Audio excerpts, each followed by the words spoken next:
மீண்டும் உங்களை நான் சந்திப்பதிலே மிக்க மகிழ்ச்சி அடைகின்றேன்.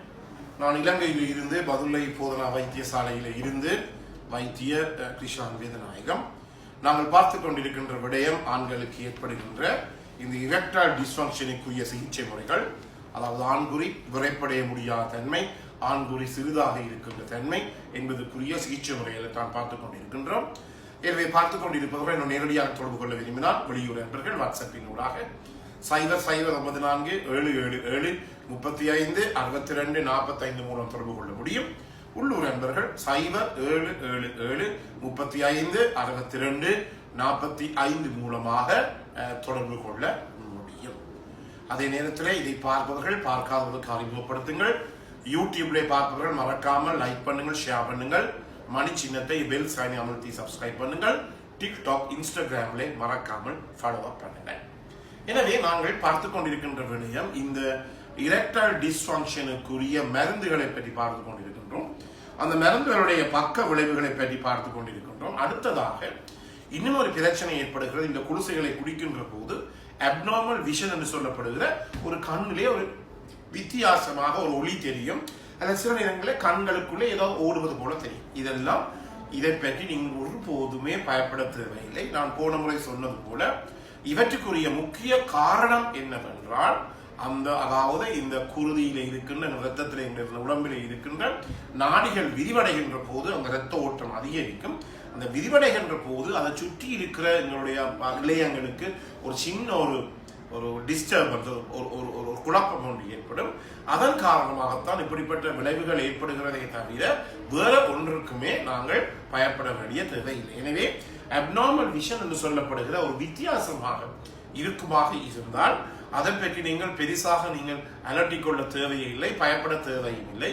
அது தானாகவே அந்த பிரச்சனை அப்படியே தானாகவே சென்று விட கூடியதாக இருக்கிறது. எனவே இதை நீங்கள் முக்கியமாக கவனித்துக் கொள்ள வேண்டும். அடுத்ததாக முதுகு வலி இருக்கு.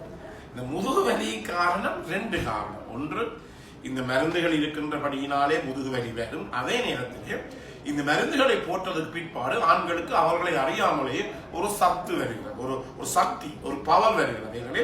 ஒன்று அது மனநிலையாகவும் இருக்கலாம், உண்மையாக அந்த மருந்தினுடைய வேலையாகவும் கூட அது இருக்கலாம்.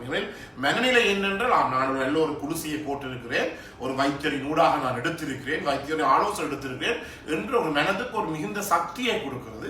அதன் காரணமாக அவர் பெண்ணுடன் தன்னுடைய மனைவியுடன் தன்னுடைய கேர்ள் ஃப்ரெண்டுடன் கூட நேரம் அவர் இருக்கக்கூடியதாக இருக்கும். அதே நேரத்திலே முதலிலே நான் சொன்னது போல இந்த முதுகு செல்லுகின்ற நாடிகளிலே ஒரு விரிவாக்கம் வருகின்றபடியாலே அதை சுற்றி இருக்கிற இளையங்களிலே ஒரு சின்ன ஒரு குழப்பம் ஒன்று ஏற்படுகிறது. இதன் காரணமாகவும் முதுகு நோய் ஏற்படலாம். எனவே இதை முக்கியமாக கவனித்துக் கொள்ள வேண்டும். அதே நேரத்திலே உண்மையாக எனக்கு ஒரு 2-3 வருடங்களுக்கு முதல் நடந்த ஒரு நிகழ்ச்சி ஞாபகம் வருகிறது. ஒரு அன்பர் என்னிடம் வந்தார். அவர் இந்த இதுக்குரிய குடிசைகளை எடுத்தார். நான் கொடுத்தேன். கொடுத்த பிற்பாடு நான் உண்மையாக கொடுத்து மறந்து போனேன். ஒரு 2-3 கிழமைக்கு பிறகு அவருடைய மனைவி இவன் வருவார் மருந்து எடுப்பதற்காக. பிறகு அவர் சொன்னார், டாக்டர், என்னுடைய கணவருக்கு நீங்க ஏதாவது குடிசைகள் கொடுத்தீர்களாக? உண்மையாக நான் மறந்தும் போய்விட்டேன். நான் கேட்டேன், என்ன மாதிரியான குடிசைகள்? இல்லை, இந்த செக்ஸ் சம்பந்தமாக கொஞ்ச நேரம் நீடிப்பதற்குரிய குடிசைகளை கொடுத்தீர்களாக என்று கேட்டால், நான் அதுக்கு பிறகுதான் எனக்கு ஞாபகமும் நான் கொடுத்தேன் என்று சொன்னேன். அவர் சொன்னார், நீங்கள் கொடுக்கிறதுக்கு முதல் அந்த மனைவி இந்த பெண் என்னிடம் சொன்னார், நீங்கள் கொடுப்பவங்க கட்டாயம் எனக்கு சொல்லி போட்டு கொடுங்கள், ஏனெனில் என்னால் இப்போ ஒரு கிழமையாக வீட்டிலே பெரிய கரைச்சலாக இருக்கிறது என்று சொன்னார். எனவே இவை கூட எங்களுடைய இந்த தொடர்ச்சியாக நாங்கள் இந்த குடிசைகளை பாவிக்கின்ற போது எங்களை அறியாமலே ஒரு சக்தி வருகிறது. அதே நேரத்தில் கட்டாயமாக ஆண்குறியிலே மாற்றம் ஏற்படும், ஆண்குறி கூடுதலாக இறப்படையும் பெரிதாவதுக்குரிய சந்தர்ப்பமும் இருக்கின்றது. என்றபடியினாலே கட்டாயமாக இது வேலை செய்யும். அதாவது ஏதாவது நோய்கள், முதல்ல சொல்லிட்டேன், நோய்கள் ஏதாவது இருந்தால் அந்த நோய்களை நாங்கள் முதல்ல கண்ட்ரோலுக்கு வைக்க வேண்டும். இப்போ ஒரு அன்பர் எனக்கு எடுத்து சொன்னார், அவருடைய HbA1c 8.8, அவருடைய ஆண்குறி முற்றிலுமே படுத்து விட்டது அவர் சொன்னார். இப்படித்தான் நான் வசனத்தை பாவித்தார். எனவே HbA1c உங்களுக்கு தெரியும், சாதாரணமாக ஒருவருக்கு இருக்க வேண்டியது இந்த 3 மாசமாக நாங்கள் பார்க்கின்றது ஹீமோகுளோபினேட்டட் கிளைகோசிலேட்டட் ஹீமோகுளோபின் என்று சொல்லுவோம். அது 3 மாசத்துக்கு பார்க்கிற அந்த ஹீமோகுளோபின் ஆனது, அந்த HbA1c ஆனது ஒரு நீரழிவு டயபெட்டிக் நோய் இல்லாதவர்களுக்கு 5.8 இருக்க வேண்டும். ஆனால் இந்த டயபெட்டிஸ் என்று சொல்லப்படுகிற நீரிழிவு நோய் இருப்பவர்களுக்கு அது எவ்வளவு இருக்க வேண்டும்? 6.5. இவருக்கு இருக்கிறது 8.8. எனவே இது கண்ட்ரோல இல்லை, இது ஒரு கட்டுப்பாட்டிலே இல்லை என்றபடியினாலே என்னத்தை நாங்கள் யோசிக்க வேண்டும்? முக்கியமாக நாங்கள் யோசிக்க வேண்டும், முதல் அந்த நோய்களை, அதைத்தான் மீண்டும் மீண்டும் நான் சொல்லுவேன், அந்த நோய்களை நாங்கள் கட்டுப்பாட்டுக்குள் வைக்க வேண்டும். எனக்கு மிக முக்கியமான ஒரு சந்தோஷமான செய்தி, ஒருவர் அவருடைய வயது ஏறக்குறைய 60க்கு மேலே இருக்கும். அவருடைய பிளட் சுகர் இருந்தது 800 கிட்ட இருந்தது. உண்மையாக நான் அவருக்கு பார்க்கவும் இல்லை, சிகிச்சை அளித்த பிற்பாடு இப்ப அந்த பிளட் சுகர் அன்றைக்கு சொன்னார், காலையிலே என்னுடைய ஃபாஸ்டிங் சுகரை நான் பார்க்கின்ற போது டாக்டர் எனக்கு 99 இருந்தது. நான் இவ்வளவு காலத்திலே வருஷக்கணக்காக எனக்கு நோய் இருக்கின்றது, ஆனால் இன்றைக்கு மட்டும்தான் 99 வைத்திருக்கு வந்திருக்கு. அதே நேரத்திலே அந்த பிளட் சுகர் குறைந்து வந்த பிறகு உங்களுக்கு ஒரு மனதிலே இருக்கின்ற அந்த சந்தோஷம் ஏற்படுகிறது. ஏன் மன அழுத்தம், டிப்ரெஷன், ஒரே வருத்தம் வருத்தம் வருத்தம் வருத்தம் என்று சொல்லுகின்ற போது உங்களை அறியாமலேயே, உங்களுக்கு தெரியாது, உங்களை அறியாமலேயே உங்களுடைய மனதுக்கு ஒரு டிப்ரெஷன் ஸ்ட்ரெஸ் ஏற்படுகிறது. அது எங்களுக்கு ஒரு ஃபீட்பேக் இன்ஹிபிஷன் என்று சொல்றது போல எதிர்மறையான விளைவை எங்களுடைய இந்த பாலியல் வாழ்க்கையில் ஏற்படுத்துகிறது. எனவே இதை நீங்கள் முற்றிலுமே நீங்கள் கவனித்துக் கொள்ள வேண்டும். எனவே இந்த நோய்களை முதலிலே நாங்கள் கட்டுப்பாட்டுக்குள் கொண்டு வந்த பிற்பாடுதான் மற்றவற்றை நாங்கள் பார்க்க வேண்டும். அதே நேரத்திலே முதுகு உடை ஓட வரும். அதன் பிற்பாடு இன்னொரு பிரச்சனை எங்களுக்கு ஏற்படுகிறது என்னவென்றால், முக்கியமாக கவனிக்க வேண்டியது என்னவென்றால், எங்களுக்கு என்ன ஏற்படும் என்றால் இந்த மயல்ஜியா சொல்லப்படுகிற தசைகளிலே வலி. இந்த நான் முதலிலே சொன்னது போல இந்த தசைகளிலே ஏற்படுகிற வலியானது ஏன் ஏற்படுகிறது? ஒன்று, நாங்கள் தொடர்ச்சியாக முதல் 1 நிமிடம் 2 நிமிடம் 3 நிமிடம் தான் நான் மனைவியுடன் இருந்தோம்.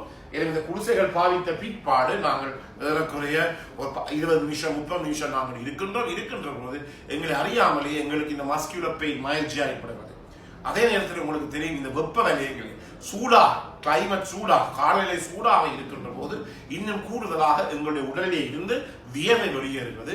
வியர்வையுடன் இது சோடியம், பொட்டாசியம் என்று சொல்லப்படுகிற, குளோரைட் என்று சொல்லப்படுகிற கனியுப்புகள் எல்லாம் வெளியேறுகின்ற போது உங்களுக்கு தெரியும், எங்களுடைய மசில் எல்லாம் கிராம்ப் ஆகும். அதை நாங்கள் என்ன சொல்லுவோம், எங்களுடைய தமிழிலே சரளவாதம் பிடிக்குது. அதாவது சில பேர் படுத்திருந்தோன்னு சரளவாதம் பிடிக்கும் என்ற சரியான வலியுடன் அவர்கள் வருகிறேன். அதே போலதான் இங்கும் ஏற்படுகிறது என்னவென்றால், சூடான இடங்களில் ரத்தத்தில் இருக்கிற இந்த சோடியம், பொட்டாசியம், குளோரைட் என்ற கனியுப்புகள் குறைவாக இருக்கிறது என்றபடியினாலே அந்த இடத்துல அவருக்கு மயல்ஜியா என்று சொல்லப்படுகிற மஸ்குலர் பெயின் அல்லது தசை நோய் ஏற்படும்.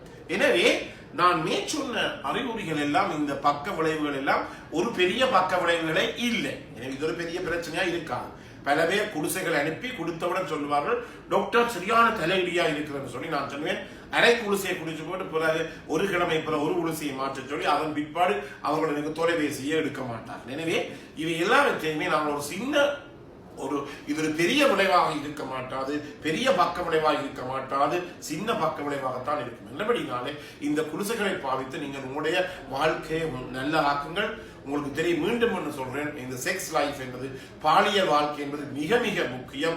எனவே திருமணம் முடிக்காதவர்கள், அதே நேரத்தில் மனைவி விட்டு போனவர்கள், கணவர் விட்டு போனவர்கள், அதே நேரத்திலே ஏதாவது செப்பரேட் டிவோர்ஸ் பண்ணி விவாகரத்து பெற்றவர்கள் எல்லாம் தங்களுடைய கட்டாயமாக தங்களுக்கு இன்னொரு பெண் துணையை தேடி அதன் மூலமாக அவர்கள் தங்களுடைய பாலியல் வாழ்க்கையை, குடும்ப வாழ்க்கையை நன்றாக அமைத்துக் கொள்ள வேண்டும். இதன் காரணமாக எங்களுடைய வாழ்க்கை காலத்தை நாங்கள் கூட்ட முடியும்.